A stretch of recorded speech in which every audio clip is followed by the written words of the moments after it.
네, 강프로입니다. 우리 기술 보겠습니다. 자, 우리 기술 오늘 1% 빠집니다. 자, 그리고 최근에 뭐 바이든도 그렇고 뭐 트럼프 공약도 나오고 에너지 관련된 이슈가 뜨겁습니다. 근데 그런 과정에서 원전 말고는 사실상 대안이 없죠. 빌 게이츠가 투자를 한다는 내용도 이미 오피셜하게 발표가 된 내용이 있고요.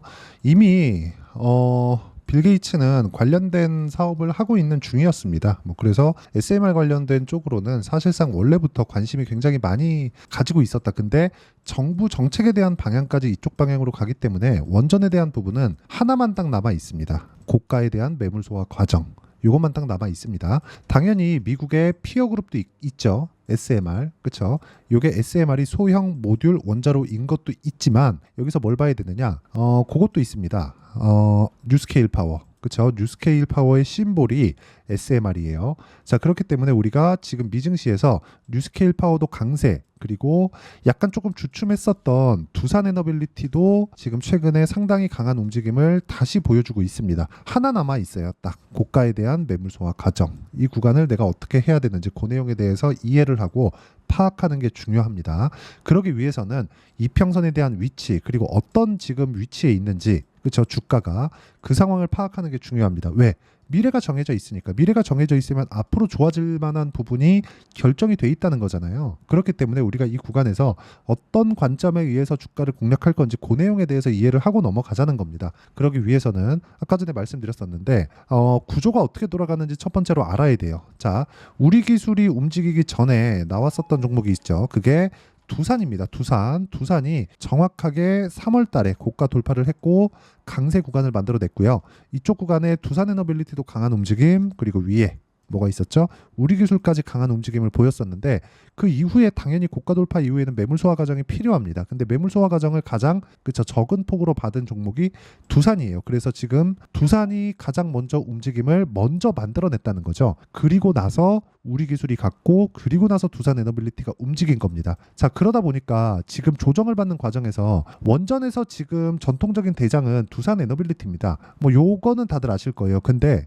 이렇다 보니까 두산 에너빌리티는 약간 후발주의 성격을 가지고 있었다는 건 맞습니다. 근데 앞으로는 두산 에너빌리티가 대장이 될 겁니다. 이쪽에 대한 수급이 워낙에 탄탄하기 때문에 그래요. 물론 한 3천억 정도 매수를 하고 나서 수급을 한번 볼게요. 사실상 수급을 보는 데 있어서 우리 기술에 대한 수급을 본다고 한들 중급 종목 중에서도 한 중소형급 종목에 속하기 때문에 우리 기술의 수급을 보는 건 사실상 의미가 없고요. 두산 에너빌리티의 수급을 보면 우리가 매집이 언제 일어나는지 알 수 있습니다. 뭐 조금 줄어서 지금 1,900억 정도로 줄어 있어요. 한 달 동안의 외국인의 움직임이에요.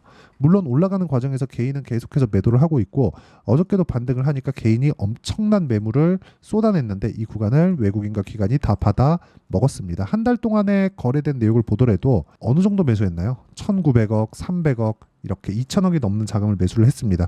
고가 구간에서 조금씩 매도 물량이 나오긴 하는데 요거는 손바뀜 과정에서 나오는 뭐 일반적인 움직임이라고 보시면 됩니다. 자, 그러면 이렇게 된 걸 봤을 때 주가에 딱 적용을 해보면 올라가는 상황에서 뭐가 나와요? 매집이 나온다는 겁니다. 지금도 마찬가지예요. 올라가는 구간에서 철저하게 매집이 이루어지고 있고 이 구간을 우리는 이해를 해야 된다. 근데 왜 제가 우리 기술을 보면서 두산 에너빌리티를 가지고 이야기를 드리냐면 수급이 탄탄하고 외국인들의 방향성이 두산 에너빌리티로 결정이 되기 때문에 그렇습니다. 즉 시세 측면에서 봤을 때는 우리 기술이 먼저 움직일 수 있는 환경이 갖춰져 있는 것은 맞지만 이 구간을 두산 에너빌리티가 만들어줄 수 있다는 거죠. 그러면 우리가 역으로 이렇게 한번 생각해 볼게요. 두산 에너빌리티가 빠지면 우리 기술이 올라갈 수 있을까요? 그건 아니잖아요. 근데 두산 에너빌리티가 마지막 고가 매물을 받아먹는 그런 구간에 있기 때문에 우리 기술도 충분히 강세 구간으로 접어들 수 있다. 자, 그럼 실전에서 제가 매매를 어떻게 했는지 보여드릴게요. 자, 첫 번째, 뭐 DI나 그런 종목은 다 반도체입니다. 근데 반도체 종목을 먼저 보더라도 어떻습니까? 고가 돌파한 이후에 매수,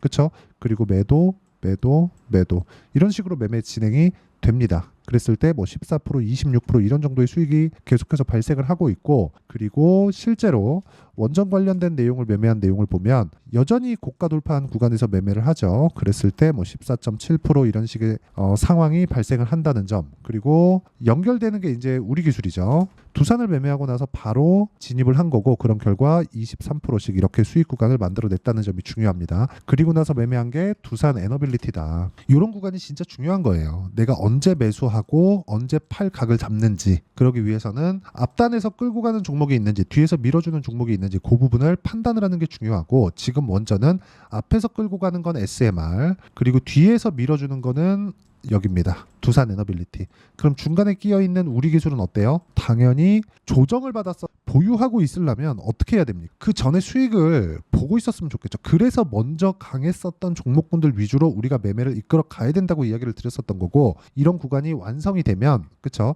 우리 기술과 같은 이런 수익을 내가 꾸준하게 낼 수 있고 뭐 다른 종목을 보더라도 뭐 태성이나 그런 종목입니다. 보세요. 돌파하는 구간을 공략한 결과 2주가 채 걸리기 전에 50%씩 이렇게 수익 구간을 만들어낸다는 점이 중요합니다.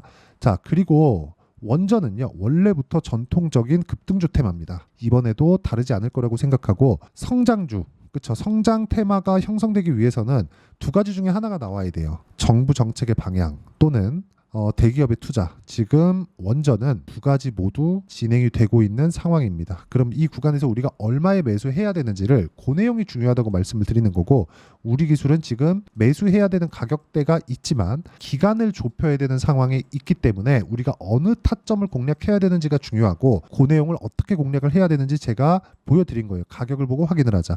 그리고 이 내용에 대한 부분은 제가 여기 소통방에서 모두 공유를 드리고 있습니다.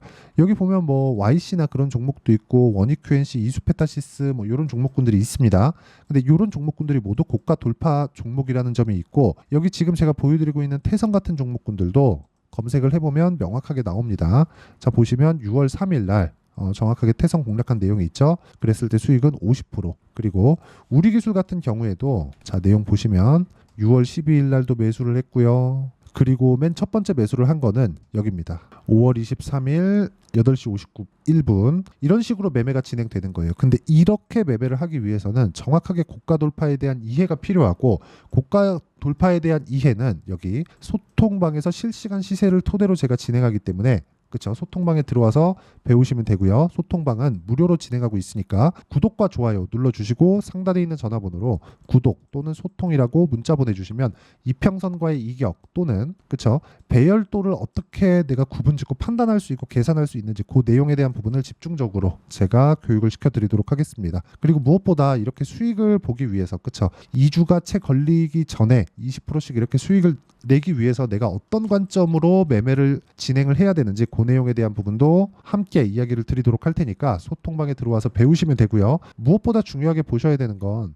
원전은 지금 재료나 테마성이 너무 짙게 진행이 되고 있어요. 그만큼 재료가 탄탄하다는 거고 무엇보다 중요하게 보셔야 되는 내용은요. 진짜 이겁니다. 성장 테마가 만들어지기까지는 진짜 두 가지 내용이 필요합니다. 그게 첫 번째 정부 정책의 방향이 그쪽 방향으로 흘러가는가. 근데 대안이 없습니다. 지금 전기 부족 사태를 해결하고 탄소 배출을 낮추기 위한 대안이 원전 말고는 사실상 없어요. 근데 거기서 대안으로 떠오른 게 기존에 있었던 대형 원자로가 아니라 소형 모듈 원자로라는 거. 이건 끼도 쉽습니다. 물론 기간은 걸리지만 그렇기 때문에 지금부터 준비를 해놔야 된다는 거고 그 내용에 대한 부분을 가격적인 부분으로 이해를 하자. 가격적인 부분으로 이해를 하지 못하면 주식시장은 진짜 어려워질 수밖에 없습니다. 그렇죠? 그래서 가격적인 부분으로 이해를 해야 되는 그 내용에 대해서 제가 계속해서 말씀을 드리고 있고 우리 기술 같은 경우에 보면 자 내용 보시면 올라가는 구간에서 이것도 동일하게 작용을 하기 때문에 이런 부분이 우리 기술만 볼 게 아니라 두산 에너빌리티를 함께 봤을 때 내가 정확한 타점을 잡을 수 있다는 겁니다. 이 내용 반드시 기억하시고 소통방에서 계속 진행하고 있다는 점 보시고요. 그리고 제가 매매한 내용을 보면 2주 안에 모두 다 정리가 되죠. 이 내용도 제가 여기 단기 보유 전략으로 함께 준비를 해놨고요. 그리고 우리 기술의 변동성 그리고 여기 두산 에너빌리티의 변동성이 함께 커지고 있기 때문에 이 구간을 어떻게 우리가 판단하고 매매를 할지를 그렇죠. 단기 보유 전략을 활용해서 실시간 타점으로 제가 문자로 공유를 해드리도록 할 테니까 상단에 있는 전화번호로 우리 기술이라고 문자 보내주시면 제가 여기 단기 보유 전략과 실시간 타점을 공유해드리도록 하겠습니다. 자 어떤 관점으로 주식을 봐야 되는지에 대해서 이야기를 드렸는데 철저하게 가격 위주로 보셔야 된다는 점 이 부분 반드시 기억하시고요.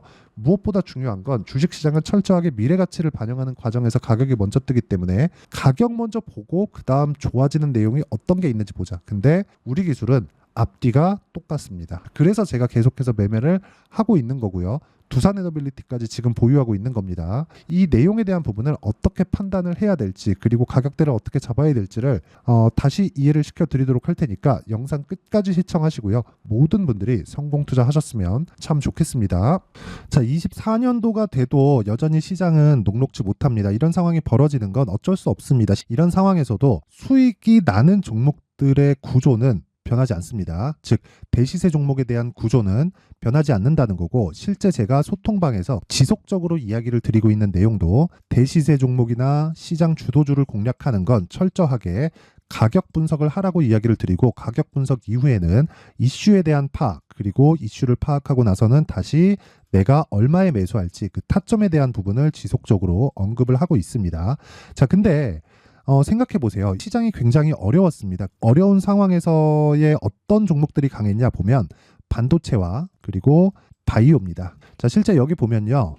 HLB에 제가 실제 매매한 내용을 띄워놓고 보여드리고 있는데 1월 22일부터 매매를 시작해서 4일 동안 31%의 수익 마감이 됐고요. 그리고 여전히 신고가 종목입니다. 자, 그리고 그 다음 어보브 반도체, 이름을 보시다시피 반도체 종목이죠. 그리고 AI 반도체는 지속적으로 강세를 보이고 있습니다. 이 종목도 신고가를 먼저 달성한 이후에 제가 21%의 단기간에 21%의 큰 수익을 내고 마감이 됐습니다. 다시 재공략을 준비하고 있고, 이런 부분은 소통방에서 다 공유를 해드립니다. 자, 그리고 코세스. 자, 코세스 같은 종목도 당연히 그쵸, 신고가 종목이고요. 그리고 반도체 종목입니다. 이 종목도 영업일 기준에서 이틀 동안 대략 한 15%의 수익 마감이 됐습니다.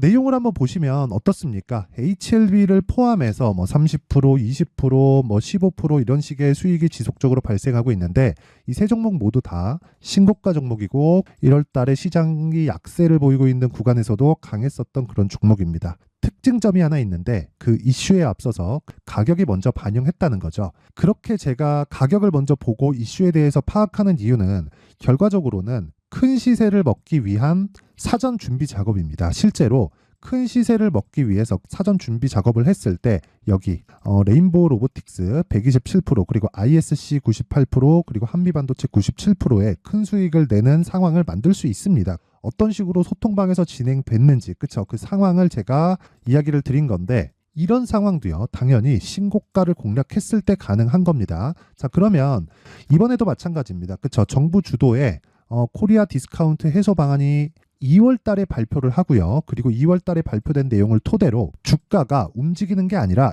이미 움직인 내용이 있죠. 실제 이 내용은 크게 중요한 게 아니라는 겁니다. 실제 움직인 내용을 보면, 자, 기아차입니다. 실제로 12월 달에 신고가를 만들어 놓고 정부에서 입김을 불어 넣으니까 순식간에 기아차를 포함해서 현대차 같은 거대 기업들의 주가가 2주도 채 되지 않아서 40% 정도의 큰 시세를 냅니다. 자, 그러면 우리는 어떤 종목을 봐야 될까요? 이슈를 파악해야 되는 것도 맞지만 철저하게 가격에 맞춰서 매매를 해야 되는 게 당연히 중요합니다. 정부가 주도하는 정책 방향이 있겠죠. 그 방향에 맞춰서 우리가 종목을 찾을 필요가 있다. 자, 그러면 답이 나왔습니다. 정부가 주도하는 방향에 맞춰서 제2의 기아차를 찾는 게 지금은 중요하다. 근데 정부 정책의 방향에 맞게 가자. 그랬을 때 앞서서 제가 보여드렸었던 내용인 여기 레인보우 로보틱스 127%, 그리고 ISC 98%, 그리고 한미반도체 97%와 같은 수익을 낼 수 있습니다. 물론 시간에 대한 부분은 최소 2주의 시간이 필요하고요. 그리고 최장 3개월 안에 끝내야 됩니다.